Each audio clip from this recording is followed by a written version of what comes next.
2015 Toyota Corolla. What I'm going to show here, and you might be able to hear it or see some effects of it, is a variable displacement compressor that has no clutch. Let's see if I can get the picture down there.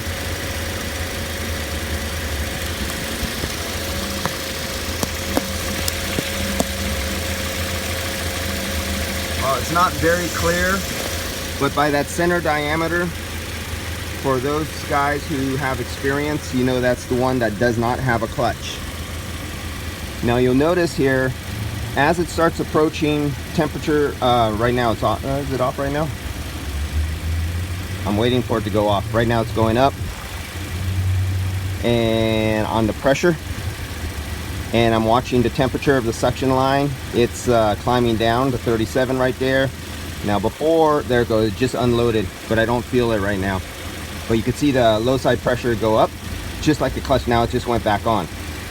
Now, as this car was warming up and it was going through the procedures, there was a definite idle change, and you literally, I can't hear it now, I'm trying to catch it so everybody on video can catch this. There's no clutch engaging or disengaging, but you might be able to catch the vibration. I don't know if the camera catches the vibration of the engine or the sound. As soon as you see the high side go down, like that. Yeah, I can't hear the change difference now. Let's watch it. No change there. Now it's really smooth.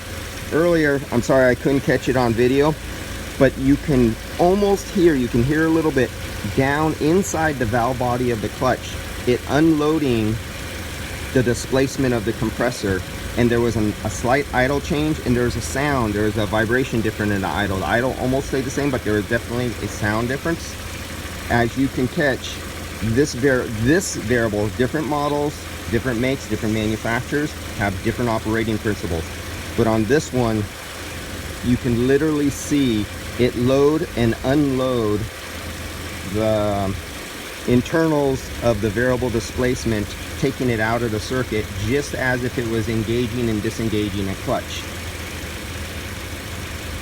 And that's what I'm trying to say. This is operating and acting, and if a new and inexperienced young guy didn't know any better, he would think a clutch was kicking in and out. But if you go down there and you try to look for a wire going to a clutch around the coil, like where there should be a coil but there is no coil, you'll find no wire. There is no wire going to a clutch. But yet this one, instead of going varying all the way down and just slightly unloading and staying even, going back now, it's like just turning a switch and cutting out the displacement of the compressor. And unfortunately I didn't catch it on video when it was audible and you can actually hear it unload. Alright guys, that was it. That was a messed up opportunity to actually let you hear the compressor make a little bit of audible noise and catch the engine a little bit of the loading and unloading of a variable displacement compressor. I'll try to catch that again on another one. It doesn't happen on all of them. Different manufacturers of different variable displacement compressors have different methods of control. And it's a cool morning. It's 73, 74 degrees out right now.